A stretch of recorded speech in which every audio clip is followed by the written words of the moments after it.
Selling your house is one of the most stressful things you can do, and in today's tricky market, it's got a whole lot harder.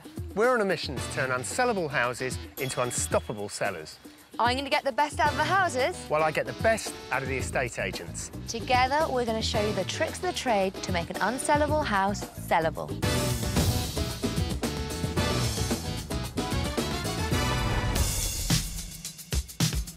Coming up on today's programme, we meet a couple who are desperate to move home to Mexico. We feel stuck. All their hopes for being reunited with their family are based on this house getting a sale. But there is a good reason they are having difficulty saying adios to this house. Wow, it is like a toy store in here. And I get to the bottom of why it's been on the market for over a year. She's very critical of the property in front of potential buyers.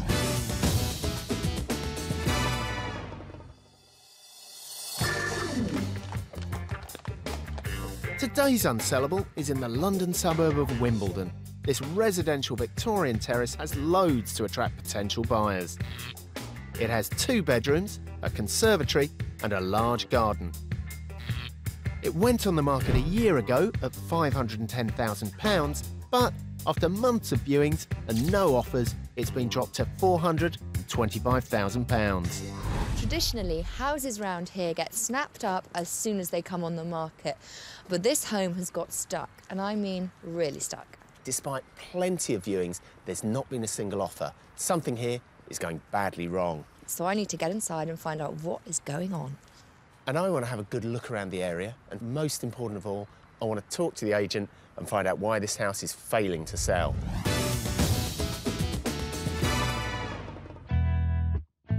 Meet Victoria, Aristeo and their 2 kids, Olmo and Azure. For the last 8 years, the Mexican family have made London their home. The people in London is very, very friendly. They want to move back to Mexico to be with their family, but they can't shift their house. We have the first child. We began seeing things differently.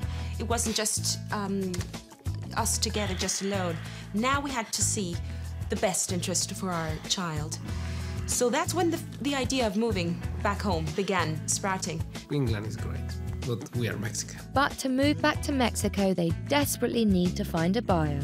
Not an offer, no nothing. I very naively thought it was going to be much easier. And it's not. Every day it's like we're thinking, probably today.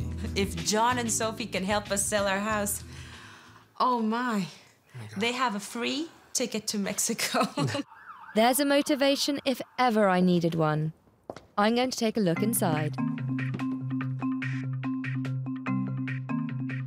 Wow, it is like a toy store in here. I've never seen so many toys. They're just all over the place. And what on earth happened to the sofa? I think they don't just have children, I think they also have cats. These sofas are shot to pieces. That's certainly going to leave an impression with buyers.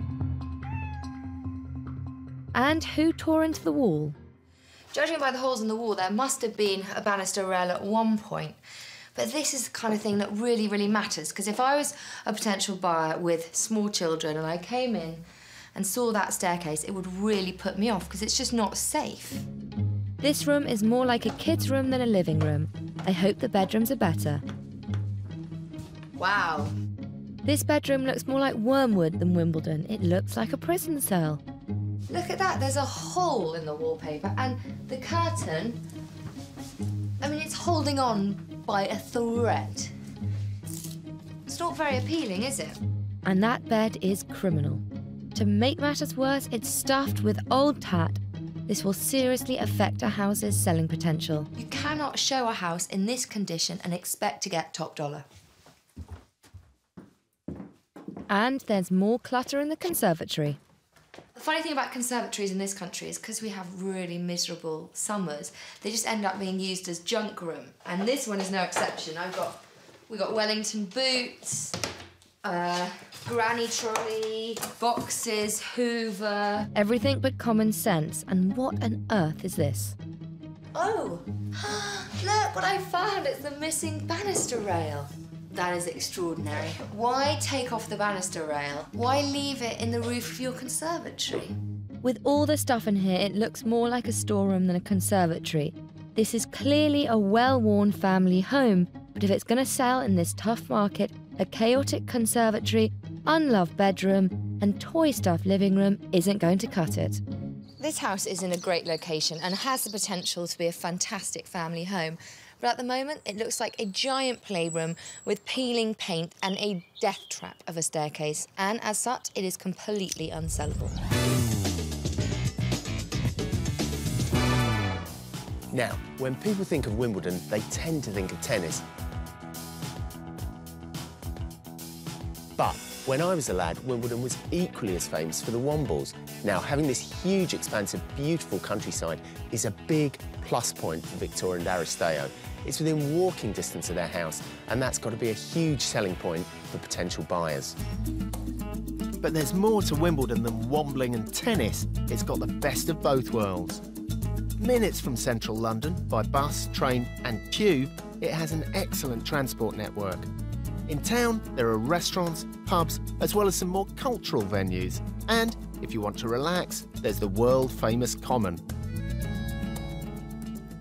So, this area has lots going for it. Let's hope that Sofie can get the owners on board and get the property up to scratch. Wimbledon seems nice enough, but this property has issues they need to address if they want to get back to their family in Mexico. Time for some home truths. Coming in here and the furniture being pushed back and the toys in the middle of the room doesn't make the room look big.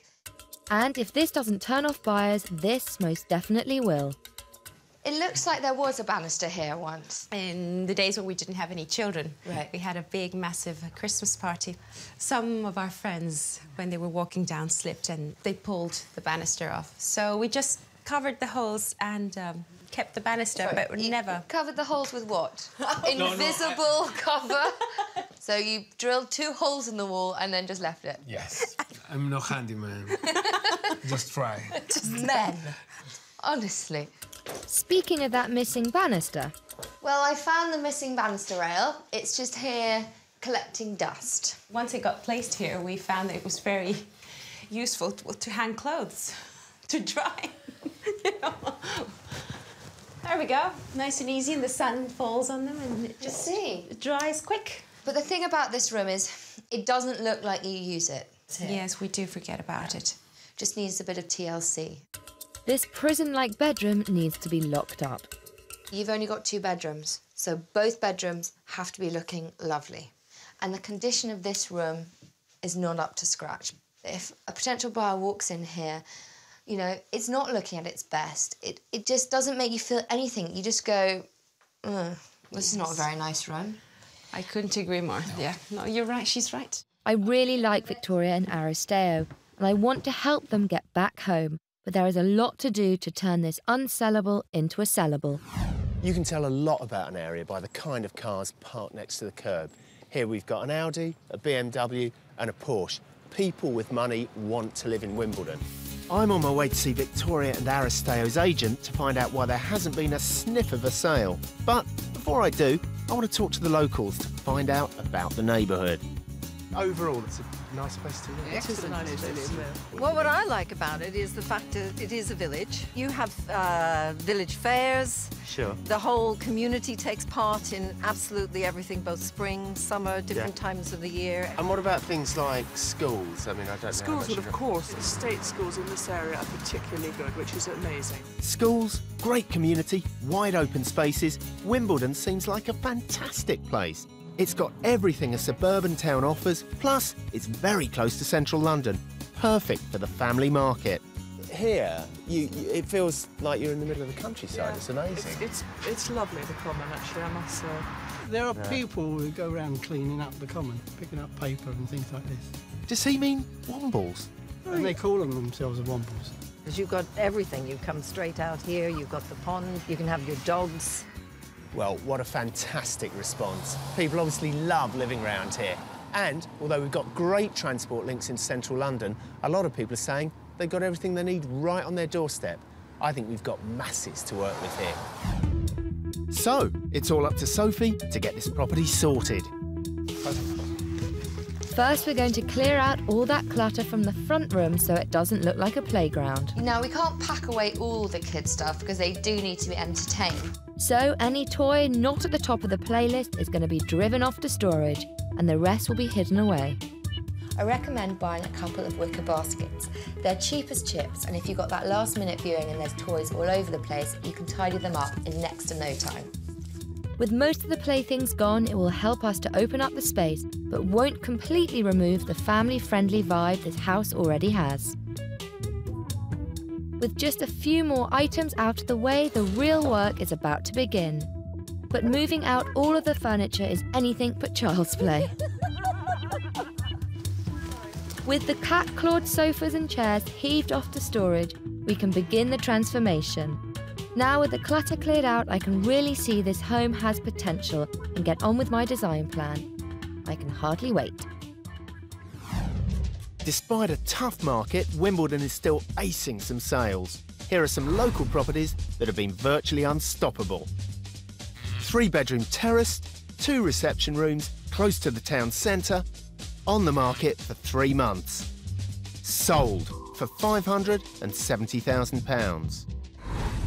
2-bedroom semi, roof terrace, garden, ensuite bathroom, on the market for 5 months. Sold for £472,500. 3-bed semi, workshop area, roof terrace, on the market for 3 months. Sold for £550,000. So, the lack of a sale isn't down to the location. That gives me hope. Now that we've cleaned out the house, it's time to have some fun getting this home up to spec. Compared to some houses I've seen, Victorian Aristeos isn't that bad, but it's definitely shabby and could do with a helping hand, so we've got a design plan. For the prison-like spare room, we are going to make an escape from this cell-like interior and turn it into somewhere you'd like to see the kids take a siesta. In the conservatory, we're going to clear out all that junk that's been stored in here. But the biggest change is for the sitting room. We're shipping out all the kids' stuff. We're bringing in a new balustrade to make it safe. The furnishing has been covered up and just a few decorations have been left to give the room a sense of space. Then this house will be ready to view. While Sophie gets on with the renovations, I'm heading over to meet estate agent Peter to find out why he thinks this property hasn't sold. Now, Victoria's property is a lovely little house in a great area. What's more, the estate agents have managed to deliver plenty of viewings, which in today's market is quite an achievement. But what I want to know is why they haven't managed to convert even one of those viewings into an offer, let alone a sale. Victoria and Aristeo are desperate to move home to Mexico, so I hope Peter can tell me why this house hasn't shifted. If there's a single salient factor, it's probably down to the fact that at the moment, I think Mrs. Trevino is a young mum, 2 small children, really battling against it to try and keep that property looking shipshape. So the way the house looks is putting people off? I think that's a serious factor in the reason why it hasn't gone yet. Sometimes she's there when you're on viewings and she's very critical of the property in front of potential buyers. Hold on, Victoria is present during the viewings? She likes meeting the buyers, she likes having a chat with them, and you know, she does come out with some great positives, but in amongst that, you know, you can't pollute that with some negatives. I'm intrigued by this. So what sort of things is she saying? Last viewing, the potential purchaser asked her if it was a safe area and had there been any crime local, and she said, well, funnily enough, on the first day I moved in, the police came and knocked on the door and there'd been a burglary 2 or 3 doors away. Peter must stop Victoria from attending the viewings. So if I can put an idea to you, I think you're too nice. I certainly don't want you to offend your client, but I think you've got to be cruel to be kind sometimes.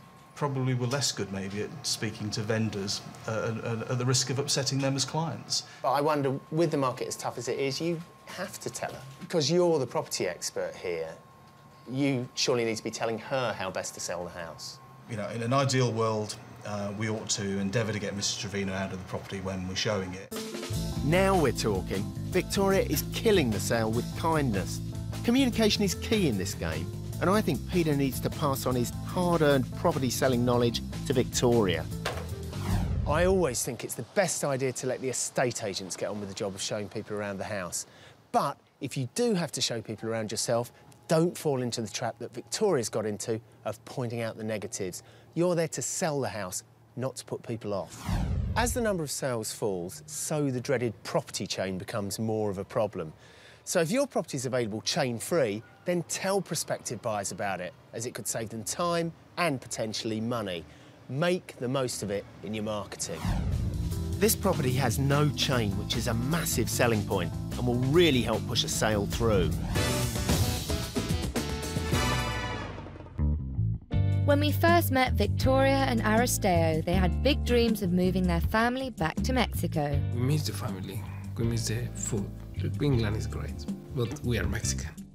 But when it came to selling, their Wimbledon home was more like a ball and chain. A lot of people coming and looking around, but nothing happened, just looking. We thought it was going to be a piece of cake.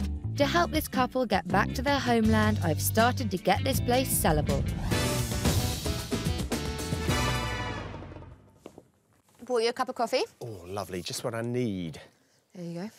So how's it going on out there then? Sophie, you would love Wimbledon. There's shops from all around the planet, lovely little boutiques. You should be out there shopping.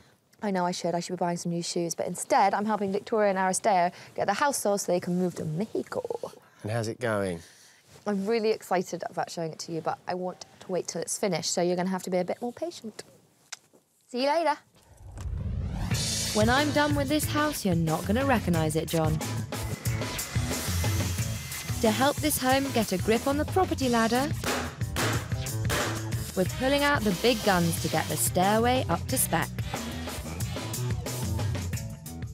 We've built a balustrade for the staircase and painted it white to tie it in with the rest of the room, and it makes such a difference.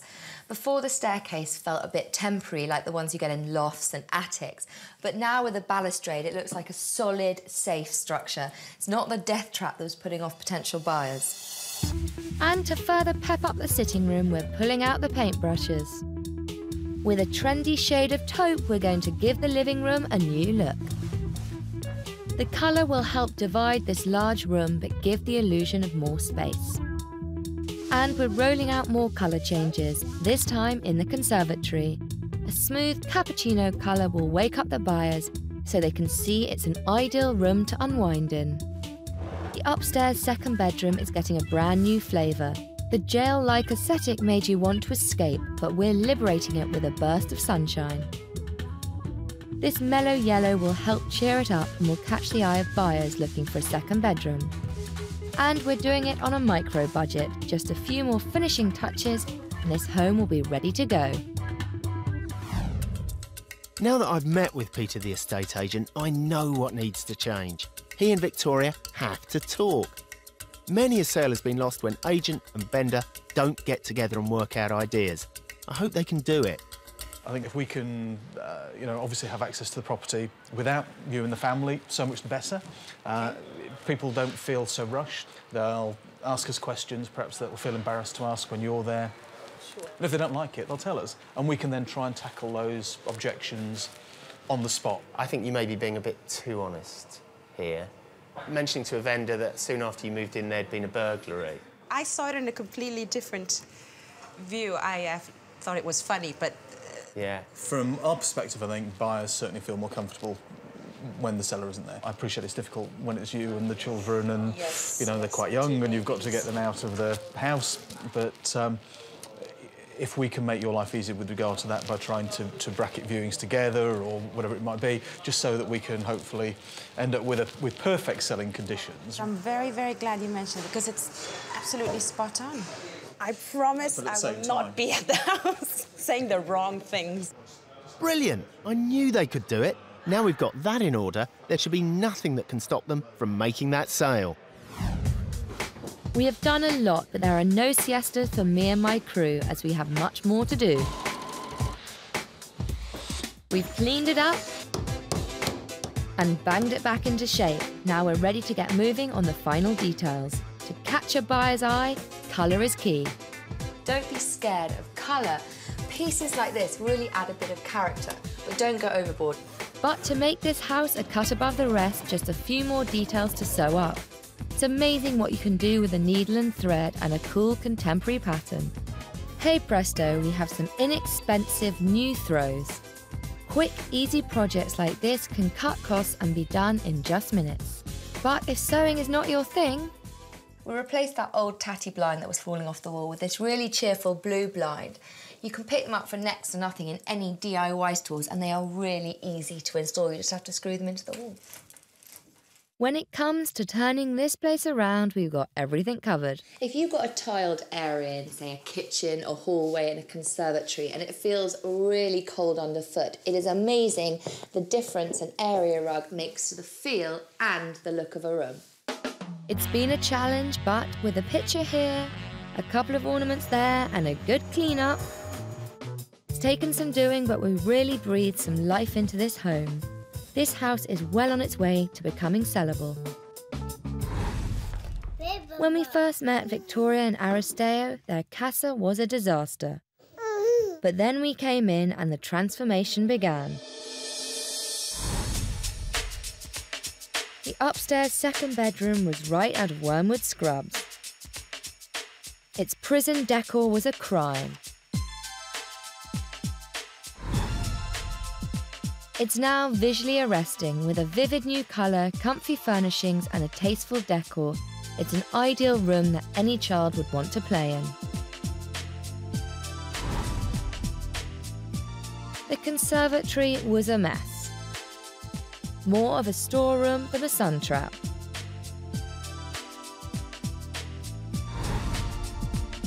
Now, what a change. The walls have got a kick of cappuccino. We've popped in some lively furnishings, and with all that junk gone, this room is now a welcoming space. Finally, the sitting room was chaotic and unsafe. To keep Victoria's dreams of moving back to her family in Mexico a reality, this room needed some serious attention. It's the first room viewers see, and it has to create a strong first impression. It is transformed. The kid stuff has been put away, and now it looks like a contemporary home that will appeal to families and young couples. With colourful accents that give the home a modern feel, now we can really see these wonderful hardwood floors.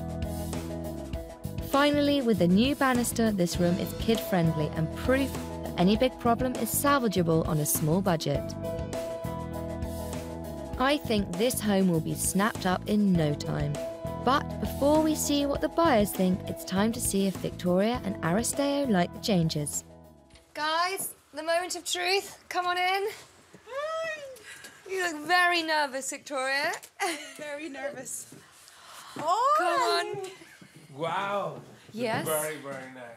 It's so big. This is what we needed.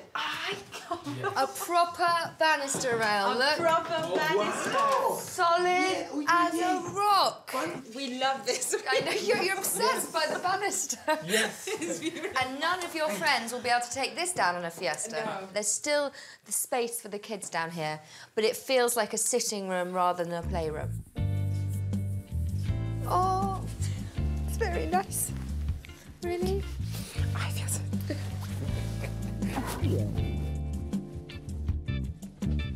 Oh my! Come on in. You own everything in this room. It's just about the way you place furniture. It's super. I think this is really a success. Very, very nice. I love the color. It doesn't look like a junk room anymore. No, it certainly doesn't. Wow! Very nice. How cute! Oh my God! I'm gonna be crazy. It's so cheerful. I thought it was just going to be decluttered and painted, that's it. And it's more than that, it gave it a little touch. This was a big boost, but we can't not just rely on this. We have to, this is a tough market and we need to make sure we secure the sale. I am certain we're going to be able to sell. It is going to work now. Yes. With a little bit of luck. Success. They loved it. It's been a long journey, but we really have turned Victoria and Aristeo's home from unsellable to sellable. All of our efforts have been worth it. And first up, some friends popped by to check out the transformation. I like that the decor is quite neutral. You don't feel that it's too much when you're moving into somewhere, that it's too much already set, and you can sort of change subtle things as needed. It's a really good size for a double room. It's very flexible, and you look out onto the garden. Very, very impressive. Great potential, I think. I do love the spacious feel of it, and the second bedroom is a good room. I think it's a really good space, and I'm pleasantly surprised. And while Victoria keeps her end of the bargain and stays away from the property, Peter has lined up a couple of viewings for today. It's his chance to really sell the house. Every house has a wow, and this is the one for this house. You've got this amazing open plan living space, as you can see. To say it's really big, double reception. It's great, nice wooden floors. Yeah, to say it's nice. Yeah. The first viewing is positive. What does viewer number 2 think of the bedroom? This is the second bedroom. Yeah, very much a kiddie's room at this point. Yeah, but the space is there, and you know, clearly that's the most important thing with anything. You know, if you've got the space, how you use it is really down to you. It's a colourful living space. It's obviously looking right onto the garden, which is nice, and it's a nice garden. Certainly a place we could move in and stay in immediately. Well, the viewers certainly think this house is ready for the taking. Hasn't that turned out well? Before, it was a bit like a white box. It was kind of boring and a bit grubby. But now it's inviting, it's got character. All those little Mexican pieces just make it look terrific. We finally got Victoria and the agent speaking the same language. I reckon the pair of them are going to be off to Mexico before you can say Speedy Gonzales. Or tequila. Vamos! After we left, Victoria and Aristeo received not 1, but 4 offers. 2 of those offers ended up in a bidding war, and they settled on a sale at a figure higher than their asking price. Not long now, and they'll be home in Mexico.